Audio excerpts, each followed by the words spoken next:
हाल ही में जारी आईएमएफ की अप्रैल 2025 की वर्ल्ड इकोनॉमिक आउटलुक रिपोर्ट के अनुसार भारत की जीडीपी 2025 तक 4.3 ट्रिलियन डॉलर तक पहुंचने वाली है, जबकि जापान की जीडीपी अनुमानित 4.2 ट्रिलियन डॉलर पर रहेगी। यानी भारत जापान को पछाड़कर चौथे स्थान पर आ जाएगा, अमेरिका, चीन और जर्मनी के बाद। इतना ही नहीं, इस रिपोर्ट ने भारत के संदर्भ में निरंतर वृद्धि के संकेत दिए हैं। 2027 तक भारत 5 ट्रिलियन डॉलर की इकोनॉमी के अपने लक्ष्य को प्राप्त करते हुए 2028 में जर्मनी से आगे निकल जाएगी। और इसका सबसे बड़ा कारण है भारत की ग्रोथ रेट का लगातार 6% से ऊपर होना, जबकि जापान की ग्रोथ 1% के आसपास ठहरी है। दरअसल भारत दुनिया का सबसे युवा देश है। यहाँ 65% आबादी 35 साल से कम उम्र की है।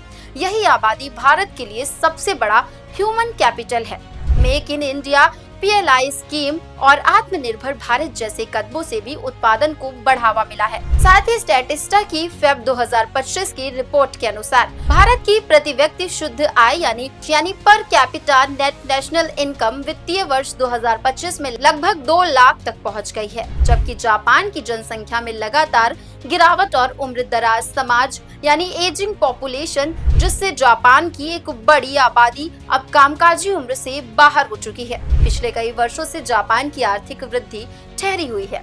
सवाल है कि क्या हर भारतीय को इसका फायदा मिलेगा? देखिए, भारत की प्रति व्यक्ति आय चाहे औसतन 2 लाख हो गई हो, लेकिन ये सिर्फ एक औसत आंकड़ा है। स्टैटिस्टा की रिपोर्ट बताती है कि भारत की कुल संपत्ति का 40% हिस्सा केवल टॉप 1% लोगों के पास है।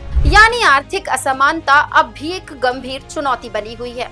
अगर देश की जीडीपी बढ़ रही है लेकिन आम आदमी की जेब खाली है, तो ये विकास अधूरा है। 2025 में जब हम जापान को पीछे छोड़ रहे हैं, तो हमें ये सुनिश्चित करना भी जरूरी है कि ये विकास सभी तक पहुंचे, जिसके लिए बस जरूरत है स्थिर नीतियों, सुधारों की गति और समावेशी विकास की। भारत अब सिर्फ एक उभरती अर्थव्यवस्था नहीं, बल्कि ग्लोबल पावर सेंटर बनता जा रहा है। G20, क्वाड और ब्रिक्स जैसे मंचों पर भारत की आवाज पहले से कहीं अधिक ताकतवर होगी।